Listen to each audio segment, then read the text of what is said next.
Good morning, everyone. Good morning, grade 9 students, and welcome to our second lesson for English 9 for the first quarter. Now, last time we talked about the elements of poetry, and now we're going to talk about the types of poetry.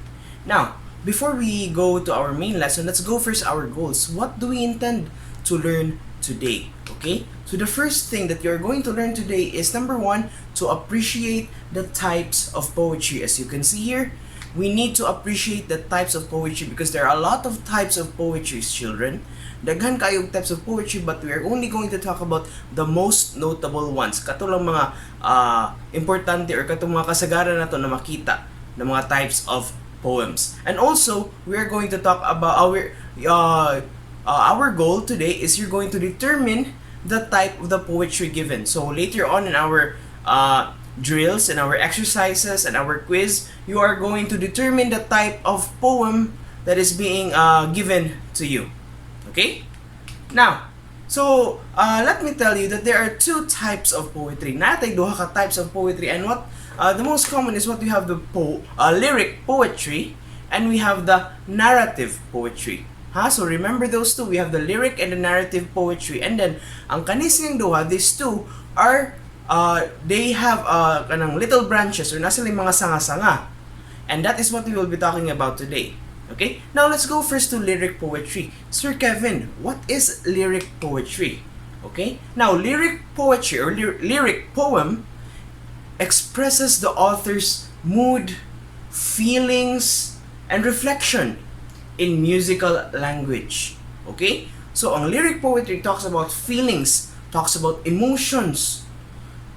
And naasay, it could be, naasay, mura siyag naay vibe bitaw. It has a vibe of a song.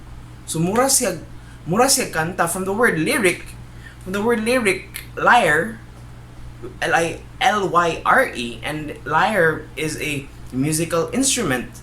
Okay, so lyric poetry or lyrical poetry kinda sounds like a song. Mura siya og kanta. Now, unsa din what are the types of lyrical poems or lyric poems? Okay, so we have the first one. Okay, first type of a lyric poetry is what we call an ode. Dili ode ha, ode ha. Now, ode expresses enthusiasm, lofty praise of some person or thing, deep reflection, or restrained feeling. Na, so Kevin, wala ko kasabot kadaghan kayo English. Okay, atong hinay-hinayon, atong i-divide ang words, okay? An ode expresses enthusiasm. So when you write when a poem is an ode, enthusiastic, malipayon siya or kanang naay fervor, naay kadasig ba? Naay kadasig. Ang pagsuwa inigbasa niyo sa poem kay murag naman ni kadasig ang poem, oy. Or lofty praise of some person or thing. For example, ga-admire niya ang usa ka butang or usa ka tawo. Or deep reflection. Mura siya padung siya muhugot. Okay? Or restrained feeling na kanang kadungwa na kanang I can't fight this feeling anymore. Oh, inana siya. Murag ingon ana ang ode, you know, kay unrestrained feeling, like ganahan ko ipagawas ni. I want to say this one, and I want to say this one through a poem, and that is what an ode is about. Okay? An ode, and then sa ode ang author kay in a very excited mood siya kanang malipayon kanang you know what excited is, right? So ingon ana ang ode. Okay? And the odes are the most majestic type of poetry because the author feels the author feels deeply what he or she is saying because lagi excited ang poet. The poet is very excited, so iya ipabughay tanan yung feelings adto sa poetry, and that poetry becomes the ode. Okay? Dili pud ode, but ode. Okay? And subject matter can never be trivial kay grabe man ang pagka-excited sa author. Grabe man ang pag-excited. So dili gid siya trivial, dili siya kanang murag simple thing. It's not a simple thing, it's a big thing. When someone writes an ode, it's a big thing. Now, let's see an example of an ode. Okay? Today we are going to read a poem, which is an ode, entitled Ode on Intimations of Immortality from Recollections of Early Childhood by William Wordsworth. There was a time when meadow, grove, and stream, the earth, and every common sight to me did seem apparelled in celestial light, the glory and the freshness of a dream. It is not now, as it hath been of yore, or before. Now, unsa may giingon ni what is William Wordsworth? Pause the video, and I want you to think unsa ang gipasabot ni William Wordsworth when he said, "It is not now as it hath been of yore or before." Okay? Pause the video and I will wait for you. Okay, so unsa yang pasabot? From the first few lines nato makita sa poem, what do we see? We see that William Wordsworth was appreciating. He was appreciating the past, the past when the surroundings was simple pa, and ana siya, when the meadow, when the grove, and the stream, these are all natural features. The earth, of course, is a natural feature, and every common sight, everything na iyang makita, to me did seem apparelled, gasulob og celestial light. So that means that is a very majestic, what do we call this? It's a very majestic description of unsa kanindot ang mga butang before. The glory and the freshness of a dream, it is not now as it hath been of yore. So ana siya nga, it's not like before. When basin tingali, of course, dako naman si William Wordsworth ani, pagsuwat ni ani, maybe nakaingon si ani nga, sa una pagkabata namo, nindot kay among mga na-experience, nindot kaayo among natagamtaman, nindot kay among nakita, pero karon ambot lang. And William Wordsworth was praising the life he had before. So that is an ode. An ode is an expression of a feeling, a restrained feeling, and an appreciation of the things that were of the past. Okay? So mao na tong gitawag na ode. Now, let us go to the next type of lyric poetry that we will be talking about, which is what we call an elegy. Okay? An elegy. Now, it is distinguished by its subject matter, which is death. Okay? So, if maghisgot gani ang poem o namatay, or namatyan, or kamatayon, when it talks about someone who died, ang feeling sa character when someone close to him died, or kung namatay siya, or if he died, or just a sentiment of death itself. That is what we call an elegy. So, mao to kung giingon ganiya, it may voice the author's personal grief, nasagmuyo, nasubo ang author to a loved one na namatay, or a loss affecting the public as a whole. So for example, namatay ba rin ang kanang president ba ron, or ang prime minister, and everyone in the country mourns. Or simply a reflection of death. It just talks about death, and ana siya, for example, mo ana siya nga kanang sakit mamatay, and also the poem that you had for your quiz, which is do not go gentle into that good night, is a type of elegy because it talks about death. Now, I have here another example para mas maklaro ninyo, okay? And I want you to read with me, and I want you to listen as well, okay? Now, this is a poem entitled "O Captain, My Captain" by Walt Whitman. Now, Walt Whitman wrote this one when namatay si Abraham Lincoln. And Abraham Lincoln is a very prominent person in America because he freed the slaves. Okay? Katong mga African Americans nga nahimong slave sa mga kanang native kanang taga-America karon. Now, Abraham Lincoln was the one who emancipated them through the Emancipation Proclamation. Now, namatay si Abraham Lincoln. And this is the elegy of Walt Whitman to Abraham Lincoln. And here it goes. Here's the poem entitled, "O Captain, my Captain." My captain does not answer.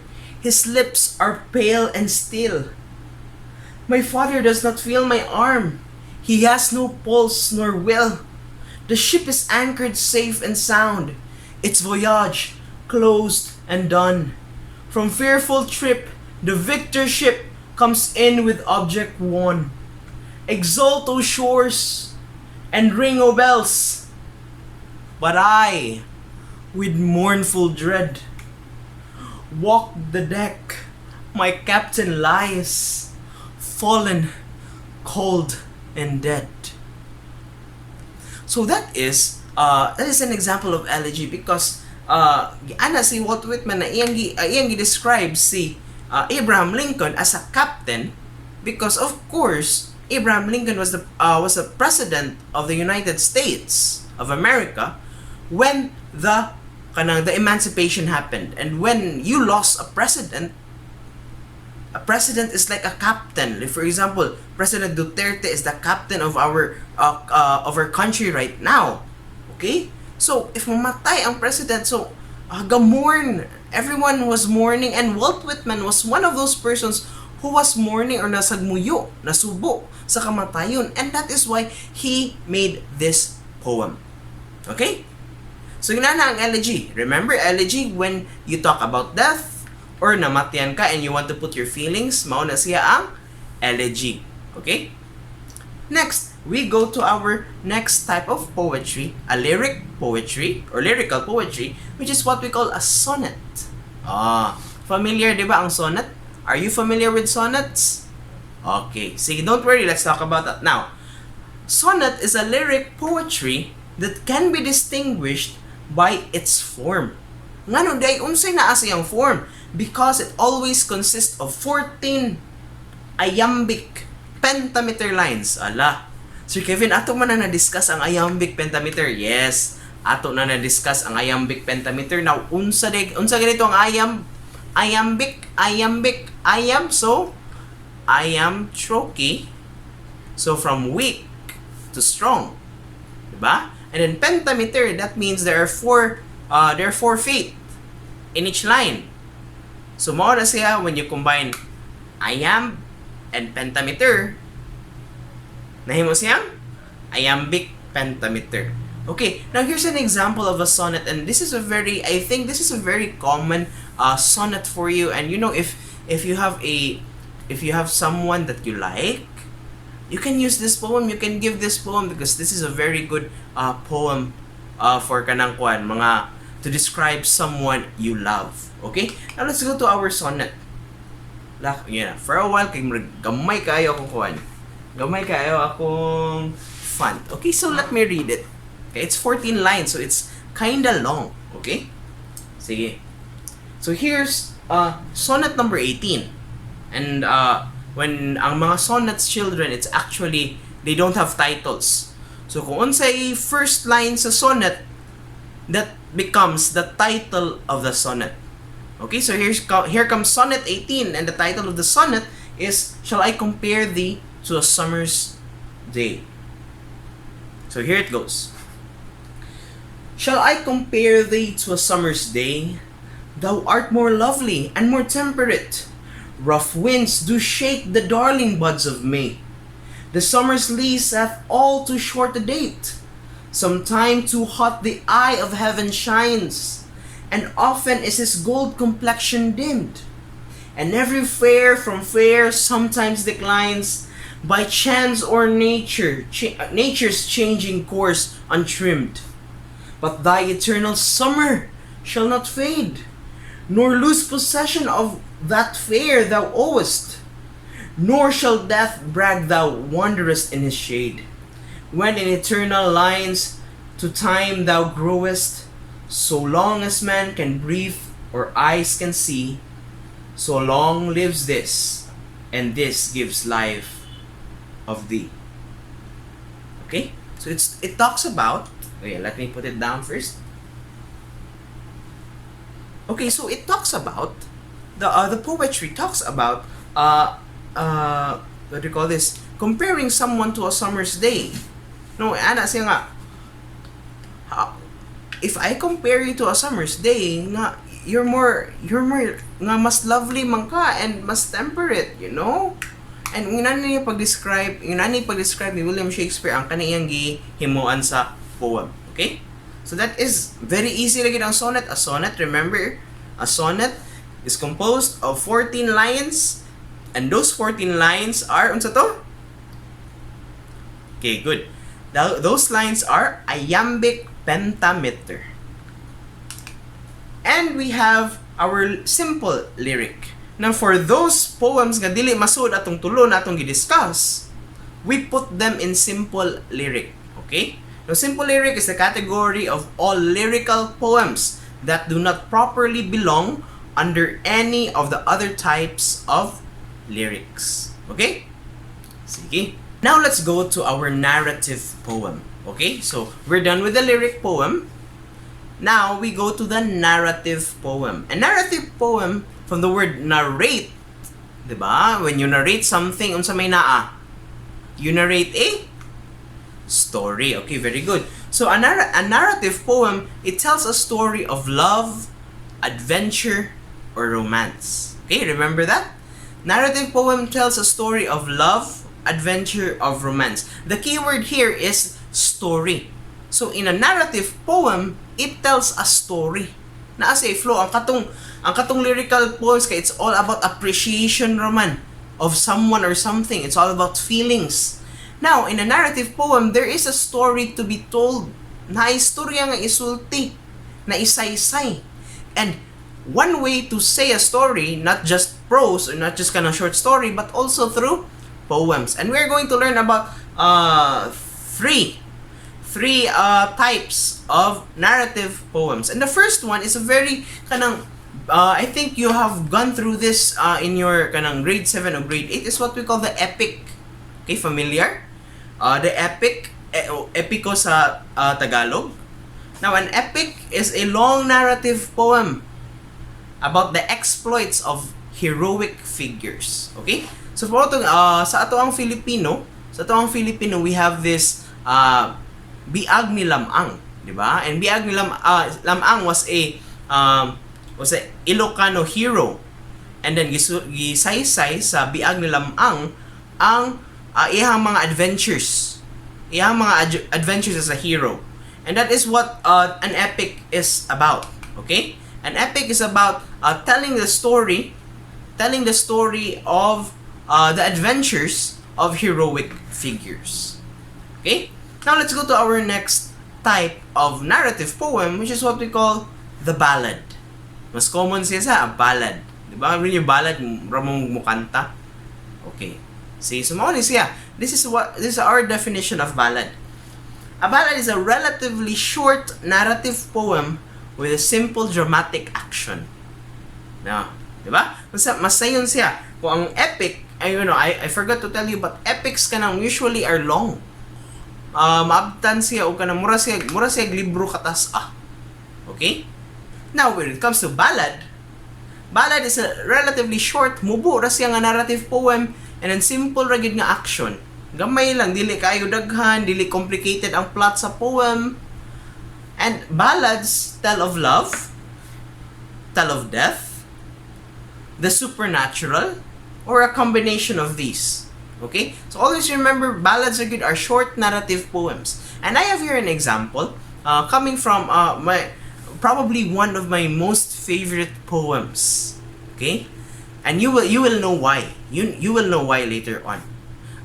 It's a poem entitled Richard Cory by Edward Arlington Robinson. Okay? So si Edward Arlington Robinson ang nagsuot aning Richard Cory. So here it goes. Let me read to you the poem. Whenever Richard Cory went downtown, we people on the pavement looked at him.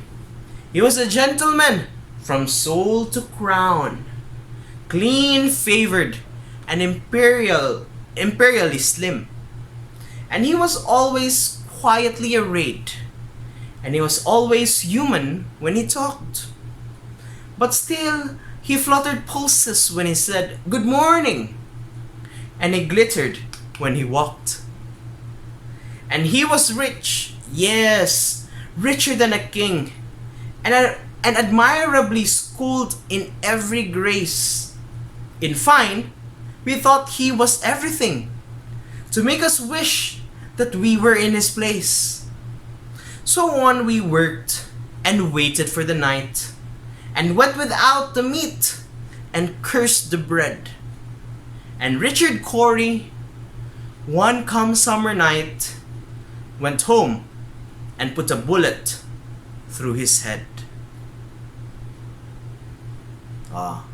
So it's a very short, from the definition of a ballad, it's a short narrative poem with a simple dramatic action. What is the dramatic action there, children? Let me ask you, what was the dramatic action in the poem? Pause the video. I want you to think, unsay dramatic action ato? You can seek the video, inyong i-rewind para mabasa ninyo, and I want you to think good, unsa man ang simple dramatic action ato. Okay na mo? So, unsa man ang simple dramatic action? Ang iyahang what? The simple dramatic action was his death. Very good. Namatay siya. Nagpakamatay siya. And what does it tell you? And you will know right now why it is my favorite poem.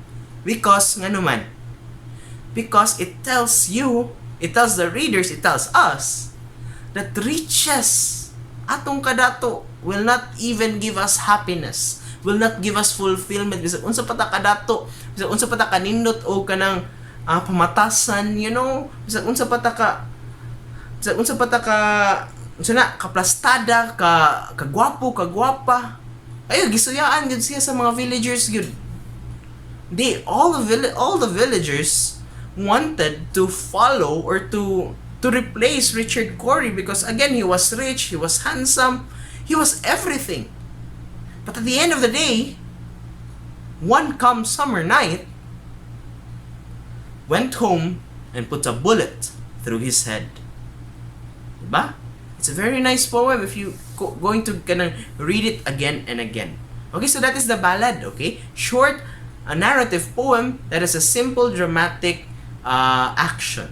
Okay, and lastly, here's what we have here's what we call the metrical tale.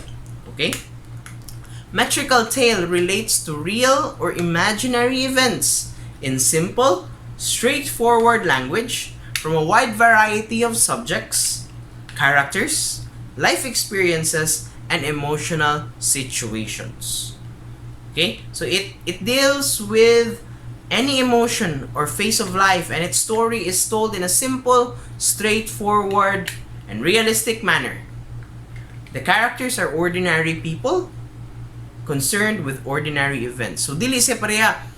You can compare it with the epic, because the epic is the exploits, the adventure of a hero, while a metrical tale is just concerned about simple people, simple stories, you know? Then ang language gigamit kay straightforward, dili ka nang daghan o ka ng char-char, dili daghan o ka ng mga flowery words. It's just simple language. Okay? So mo na siya, if you have a poem nga simple lang siya but it's a narrative poem, it can be under metrical tale.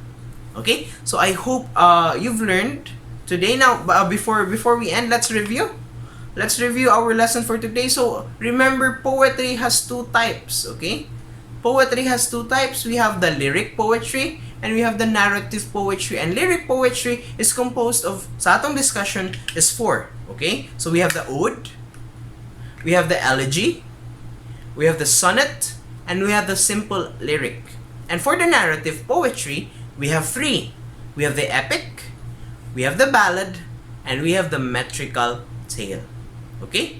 So I hope you learned something today. Make sure to sign up on the exit ticket on our LMS in our Google Classroom. Make sure nga sign mo sa ato ang exit ticket. And if you have any question, naglibog mo sa itong lesson, please ask your questions in the exit ticket. Okay? Okay? I want you to ask questions. Okay? Remember that. I want you to ask questions. Okay? Of course, if mangutana mo na ko, that means nga you were really kanang listening or you were really kanang attentive to our lesson. Okay? So please, please, please ask questions. After you ask questions, you send the form, and then the day after I will be going to answer your questions through our question time.